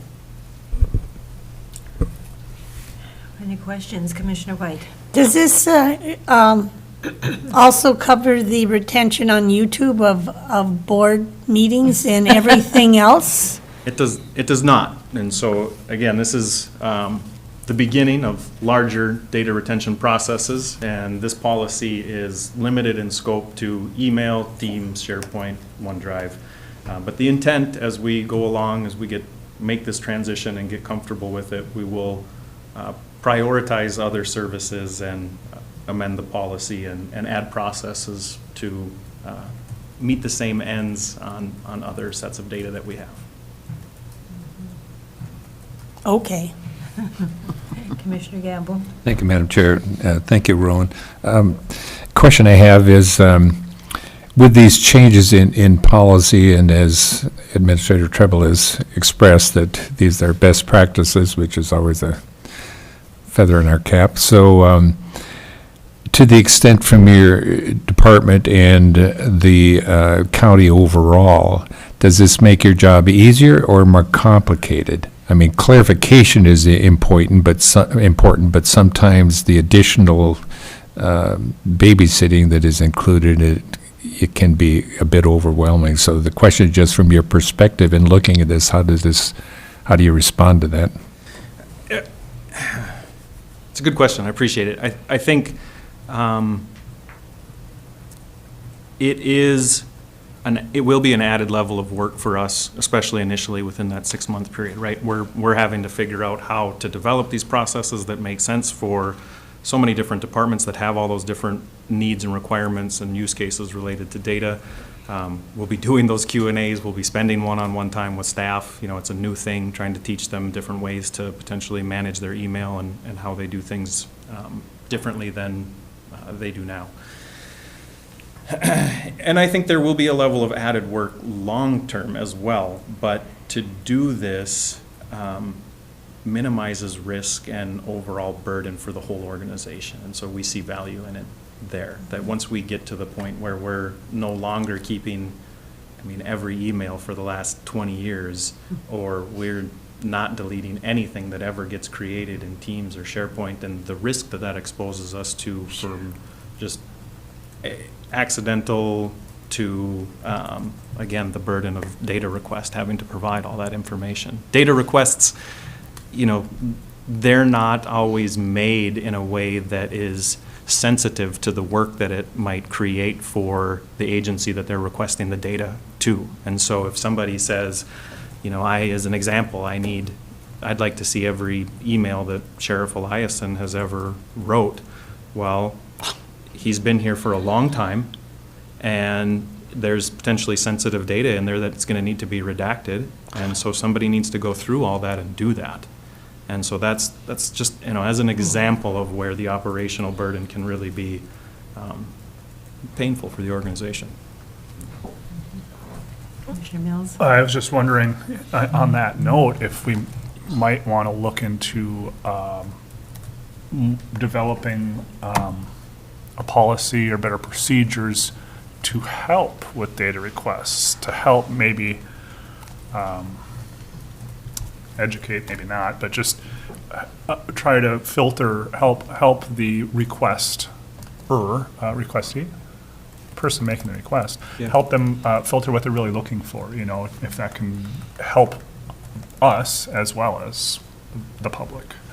Yeah, I definitely think there's room for that, and I think a fair amount of that happens now, as Okay. long as it's an individual person actually making a request. Okay. But a lot of these requests come from just companies Yeah. seeking data, and once the request is made, you have to fulfill it. And Yep. if there's not room for a lot of back and forth, then it's still on us. And so I think for us, why it's best practice, as Administrator Trumbull said, to just, you know, keep what you're required to keep and keep what you need to keep to be operationally efficient, and put some tools and processes in the place that help you eliminate what you don't need to be carrying. And it's cost saving as well, of course. Administrator Trumbull? Thank you, Madam Chair. And to add to that, thank you, Rowan. I would also add that some counties, after they implement a policy like this, will then create different procedures for how employees have to save their data as well, so that when you do receive a data request, it's a lot simpler to respond to said request.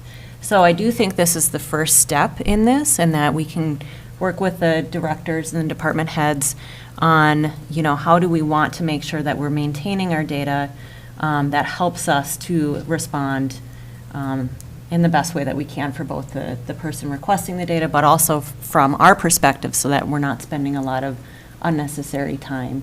Because right now, like Rowan mentioned, we are at risk as we receive requests because of the way that we are storing this data. Commissioner Gamble? Thank you, Madam Chair. So relative to, you know, Commissioner Mills' comment about trying to help those that are inquiring so that we can, you know, fine-tune the ask, that's a delicate balance so that it doesn't look like we're not, you know, forthcoming, but on the other hand, trying to create efficiencies. And this is why, you know, I don't, as many AMC or any other books or things that are thrown at us relative to the issue of trust. Once trust relationship, it certainly helps, you know, grease the shoe in many regards, because people understand we're trying to work to provide what's necessary. My question is, while we're establishing a policy that identifies timeline for maintaining information, there must be an archival nature to what we do have someplace that has everything, but managing that in a way so that we keep our historical context, but we also don't encumber the system with too much data. Yeah, and so, you know, the kind of the rough plan that we've mapped out and what the policy supports is that those decisions are going to be made by the data owners themselves. So each department essentially owns the data that they're responsible for, that they save, that they have. And within this 6-month period, you know, we're going to provide that educational material, host those Q&A sessions, and work with them on individual basis as we need to make sure that they're able to save what they need to save and archive what they need to archive. And it's not until then, and when we feel comfortable that, we've met that threshold. And again, there's no timeline being dictated to us. This is on our own timeline, that we will then actually, implement this, turn it on, as to speak, where this rolling 3-year clock on emails, anything that hasn't been archived will automatically go away. When an employee is separated from the organization, any data that they owned that a supervisor hasn't moved over, again, same time frame, eventually will go away on its own.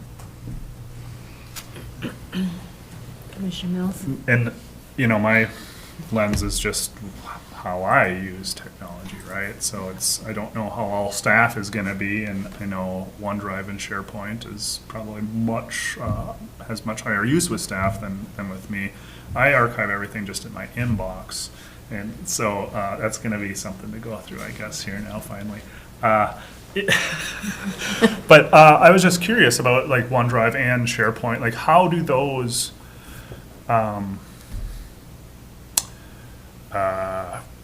how do they get out of control size-wise? Sure. First, I'll say I'm guilty of that as well. I really like being able to search and find emails received or sent, 10 or more years ago. Right. But, as the example that we gave before, you can see how that could potentially be a problem for the organization. And so making sure that, we build in processes that work for ourselves and that we educate staff on how to do that. And so that you're keeping what you actually need, you're not keeping what you don't need. And there'll be a little bit, some things that maybe would have nice to have might get lost in this process, but at the overall benefit to the organization, it's not going to be something that's detrimental to us in a major way. The OneDrive, a lot of different ways. People have varying file saving practices and structure. And, whether it's something is duplicated or synced, or I need to have this here and it's just not cleaned up, or, I had every intention of really cleaning this up, and now, I'm leaving the organization, those types of things where, we see a significant amount of duplicate data or data that, potentially we don't need to be paying to store and back up and keep copies of. Thank you. That's really helpful. Any further comments or questions? Commissioner Sullivan? I'd like to make a motion to approve the mobile device acceptable use and the data retention policies. I'll support that. Thank you. Any further comments or questions? All in favor? Aye. Opposed, same sign. Motion passes unanimously. Thank you. Thank you on that. So next, we're going to have a briefing on cybersecurity, but because of the nature of this information to be presented, we're going to be going into a closed session, which is allowed under Minnesota Statute 13D.05, Subdivision 3. So at this time, we will have a motion to close. Commissioner Gamble? Madam Chair, make a motion that we close the session for discussion of cybersecurity. Support. All in favor? Aye. Aye. Thank you very much.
going? We should do something like, we're back. Okay. We're back from our closed session, so I'll have a motion to open our Motion session. to, Reconvene. reconvene. Support? Okay, support. All in favor? Aye. Opposed? Okay, so we're back and moving on with our agenda, and we'll move on to administrator updates. Thank you, Madam Chair. I just have one update and one question for all of you. My update is related to the EDA. So the EDA has approved the appointment of Lucas Wakefield as the new executive director. This was approved on March 3rd. He will start in this role on April 13th. Lucas has extensive EDA and public experience and currently resides in Bemidji. He'll be relocating to Cook County in the upcoming months. So just wanted to make sure the board was aware of that. Okay, great. My second item is a question for all of you. As you know, we dusted off our CIP, our capital improvement plan, and the board had approved a contract to move forward with updating that plan. And we had the architects come to Cook County, and they toured the facility here, the courthouse. And so now we're moving forward with upcoming meetings. So we have 7 meetings that will be taking place to look at that plan, to refine that plan, and then ultimately to bring forward a presentation to the board. So the reason that I'm bringing this up today is that I'm hoping that I could get 2 commissioners to volunteer to be part of that committee as we move forward. We did look back at our operational meeting back in, I can't remember if it's December or January, I think the first Tuesday in January perhaps, or something like that. But we did review that recording to see if we had asked for assignments for this committee, and we did not. So it would be a new committee that we're starting, and I'm looking for 2 volunteers. We did have 2 commissioners that were here when we did the walkthrough. That was Commissioner White and Commissioner Sullivan. And so I just open it up to all of you. Well, I'd be interested but if somebody else wanted to, I would understand. I That works for me. given the number of committees that I'm on, I mean, I'd be interested. Okay. Okay, so Okay. Gary. Sounds good. The other Why thing I did would Gavin? say in regard to that is, when an outside firm comes in and does an evaluation, understanding that evaluation in context is important. I think when we look at some of our facilities, I mean, you can look at a facility and you could say, gee, you should do this, you should do this, you should do this. But I think they need to understand it in the context of how we use those facilities, and then prioritizing our limited dollars relative to whatever. If it's stewardship of a facility that is going to cost us big dollars, we have to make a decision, do we want to continue with that, or do we want to upgrade and avoid additional expense? But a lot of times, things can get sold, and in our context, we need to understand context. And for this, because I wasn't here, David, you were, and so were you, and so was she. When the original contract was written to have the assessment done of all the facilities, is that in writing someplace as to what their directions, what was in place for them to give us? I mean, I'm curious about what was communicated to them, what we were looking for. Yeah, we can certainly look for that, I'm find not that looking for contract. the money amount or anything, but just what was the, Yeah, the yeah. scope of What was the services. scope? So, yes, I mean, I'm assuming that was in the original document, so I can look back and find that. And then the scope is also in this update that they're doing for us as well. So I can send both of those documents to the 2 commissioners that have volunteered to be part of the committee, so that you've got that information going into Yes. our meetings. Okay. We also had a presentation that was done back in 2015, 16. It would be interesting. With a different group. Yeah, it'd be interesting, though, to look at what their findings were and what they were saying, And from the standpoint of where we're at now and what their recommendations were back there, it'd just be an interesting comparison. I don't And know. one other thing is that the public would like to have more opportunities, like from the last time. I know we did it here in the courthouse, but maybe another week later, because people came in and were bombarded with this information, and then they got to think about it.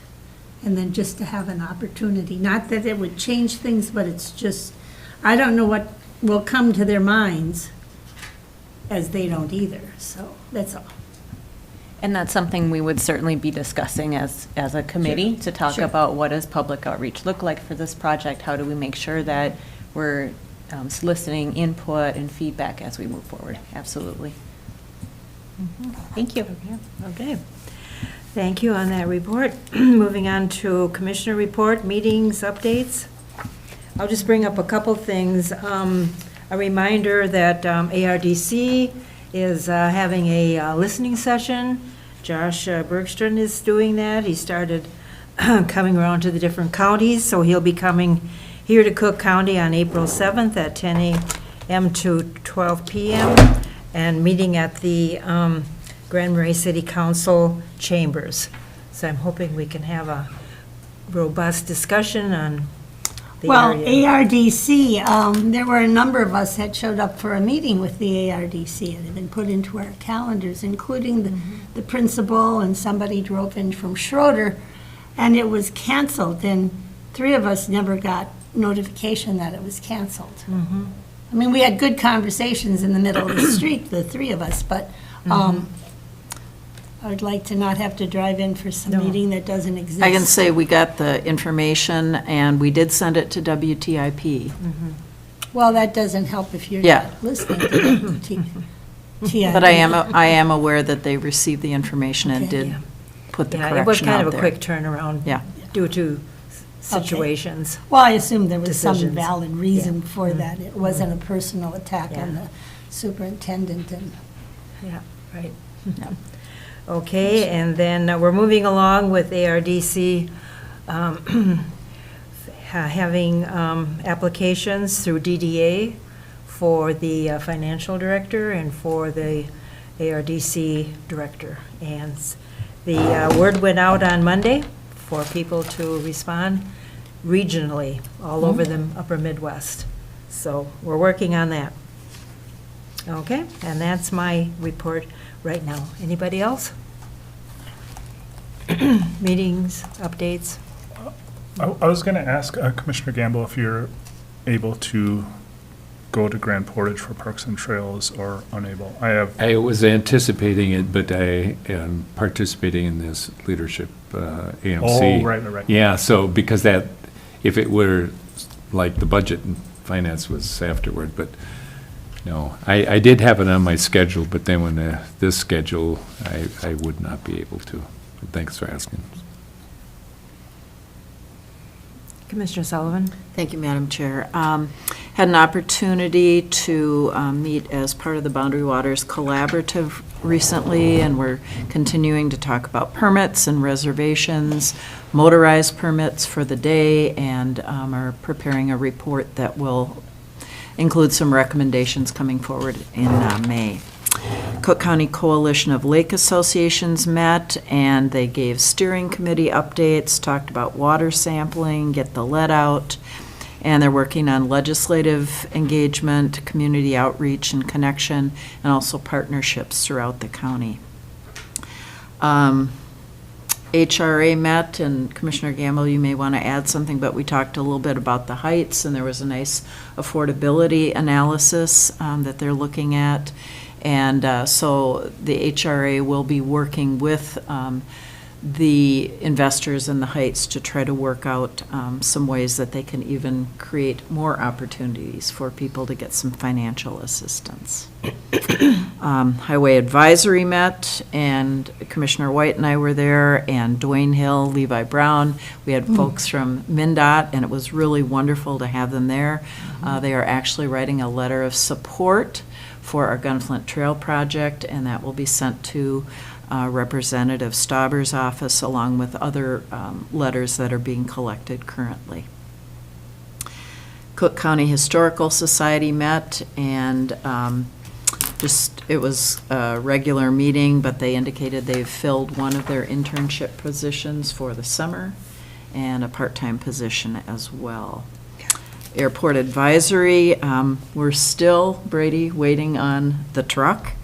A lot of red tape connected with getting that truck, but we're almost to the finish line. It's approved. Yep, it's approved, so. The grant's being written. So. Yeah, so anyway, hopefully within the next few days, we can return the truck to the highway department that we've been borrowing and have our own truck there. But now we have a new item. The heaters are not working properly for the off-peak electric. We were notified by Arrowhead Electric, and so we've had an electrician go up there, but we're going to have some expenditures. The heaters are old. They're over 20 years old anyway. So anyway, some unanticipated expenditures will be coming forward from that group. And let's see. One other thing is we did meet as community leadership earlier in the month and talked about our legislative priorities. I think things are going well for all of us at the Capitol. And our next meeting will be in May at ISD 166, and the topic will be childcare. Okay. Commissioner Gamble? Yes, just following up on additional information related to the Heights and the HRA meeting, that the representatives for the investment group came in, and what the demographic information was what medium income is and what price points were for rents, and looking at ways to try to create funding to be able to subsidize the rents at where the rate is. And I think in our discussions with the HRA and just in the community looking at affordability, that if we're building facilities, that we are setting a price point that repays investors or whatever it might be, let's just say the cost of building something and where the price point needs to be for that rent. If we're finding that the majority of the people, given our financial demographics, can't afford it, then we have to find creative ways to try to subsidize in order to pay the rent that we're requiring, and that's problematic. I know we're looking at attempting to try to build a trust fund and we've had with Cascade Rentals, they have voluntarily taken part of a surcharge that they charge on their rentals to contribute to the HRA to help with funding, and we've got $200,000 that has come because of that initiative.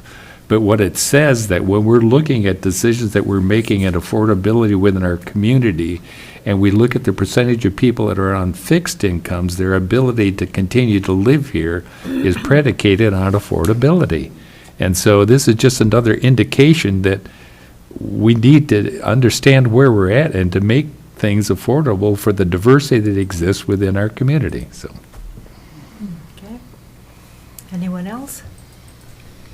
Commissioner Sullivan? I failed to just share that yesterday there was an AMC legislative update, and one of the things that seems to be moving forward a bit in the legislature is the modernization that we talked about when we visited the Capitol. And one of the real fascinating things that was done yesterday is they compared our use in, let's say, public health and human services with our DOS system to another state where they had an up-to-date system. And caseworkers could handle 3 times as many cases. So even though there is an investment that the state of Minnesota needs to make, the payback is going to be quite quick and quite dramatic. So I thought that was a really interesting statistic. And then there was really good news with bonding. They felt there was a real likelihood that there would be $1.2 billion available for bonding.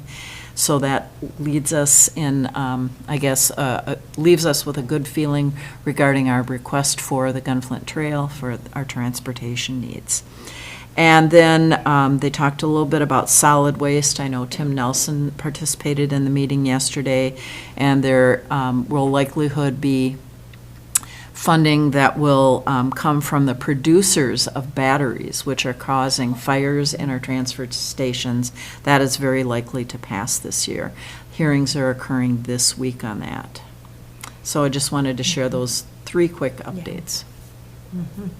Commissioner, yes, go ahead. Thank you, Madam Chair. And I'll add to that and just share that last week I did spend some time down at the Capitol. It was St. Louis County Days, and I think we've kind of added Cook County and Lake County to that as well. It's something that the city and Visit Cook County have been doing for several years, and so I attended with them this year, and we had an opportunity to talk about the Gunflint Trail project, as well as the wastewater treatment facility and the Gitchigami Trail. So we met with our representative and our senator, and we met with a couple other folks while we were there, and it was another great opportunity to advocate for Cook County. Thank you for doing that. Commissioner Gamble? Yeah, thank you. Just to add to the, reinforce the comment Commissioner Sullivan made relative to modernization of our public health system, moving forward a bit. That the proposal is that we would try to figure out the nature of the problem, and by 2030, we would get an answer. Yeah. And 2030? that is not acceptable. I think we know we have a problem, and I think we can learn from places that are more efficient, that we can respond. But when I saw that proposal that says, yeah, okay, we hear you, modernization is important, so we'll start asking some questions, and by 2030, we'll know 4 what we years. need to do. Right. Yeah. Not encouraging, that's for sure. So one last thing, I'm going to ask you for some homework. So we are going to host the district meeting here in Cook County on June 17th. So between now and, let's say, in another week or 10 days, maybe a week at the most, because Jan is worried about getting back for a response, please email Administrator Treble and myself your suggestions. Where to meet. We've been in Portage, we've been in Grand Marais, and we've been in the West End. So where do you think for accommodations? How do we want to show off our building projects here in the area, the West End? Just be creative and let us know, and then we'll discuss it. And do we know how many people will be attending approximately? How big of a space we need, Jana?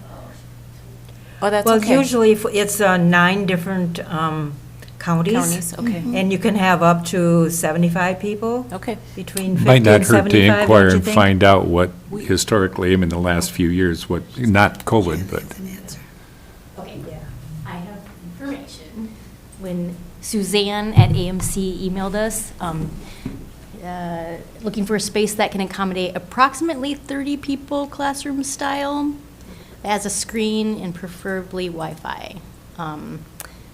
Yeah, because I think they'll be, if we can figure out a space, they'll be making the arrangements and stuff like that. But that's the information that she provided. We've had, of course, Grand Portage has a lot of room. We've had it at Up Yonder. We've had it at the Folk School. We've had it at the West End at Lutzen. So I think we have accommodations, just deciding where. What day of the week? Yeah. It's the middle of the week, June 17th. Cool.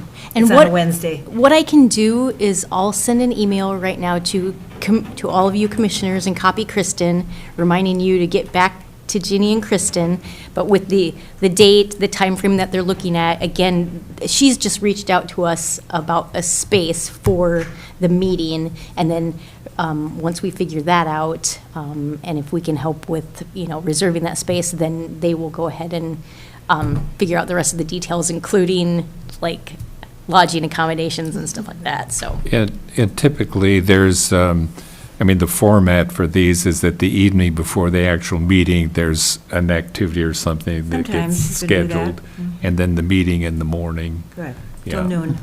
Yeah. Okay, thank you, that's your homework.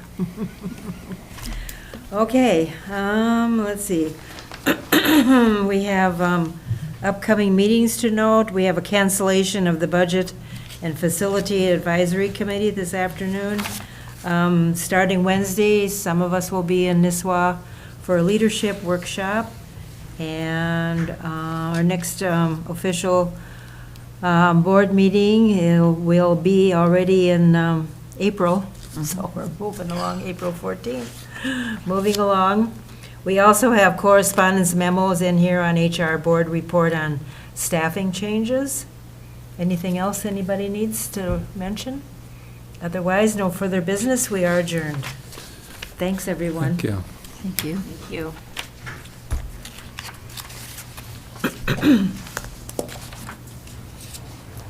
And just a reminder, I won't be here on the 14th. Oh, So where are I you won't gonna go see- this time? See my son.